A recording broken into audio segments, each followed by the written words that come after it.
राज्यात खळबळ उडवणारी मोठी बातमी समोर येते. पुणे महापौर कार्यालय, मुंबई महापौर कार्यालय, विधान भवन आणि नागपूरमधील RSS मुख्यालयाला बॉम्बस्फोटाने उडवून देण्याची धमकी देण्यात आली आहे. या धमकीनंतर राज्यातील सुरक्षा यंत्रणा हाय अलर्टवर गेलेत. मिळालेल्या माहितीनुसार पुणे महापौरांच्या अधिकृत ईमेल आयडीवर एक धमकीचा मेल प्राप्त झाला.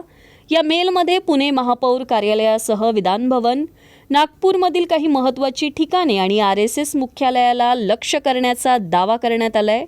धक्कादायक बाब म्हणजे पुण्यानंतर मुंबई महानगरपालिकेलाही अशाच प्रकारचा धमकीचा मेल प्राप्त झालाय. मुंबईच्या महापौर रितू तावडे यांना जीवे मारण्याची धमकी देण्यात आली असून त्यांच्या कार्यालयात IED बॉम्बस्फोट घडवून आणण्याचा इशाराही देण्यात आलाय. धमकीच्या मेलमध्ये हल्ल्यांसाठी विशिष्ट वेळांचा उल्लेख करण्यात आलाय. दुपारी 1:11 पुणे महापौर कार्यालय, तर 3:11 विधान भवन आणि संध्याकाळी 6:11 नागपूरमधील RSS मुख्यालयाला लक्ष्य करण्याची भाषा मेलमध्ये करण्यात आली आहे. मेलमध्ये खलिस्तानचा उल्लेख करत ऑपरेशन ब्ल्यू स्टारचा संदर्भ देण्यात आला असून राष्ट्रीय स्वयंसेवक संघ आणि भाजप विरोधी मजकूर वापरत बदला घेण्याची धमकी देण्यात आली आहे.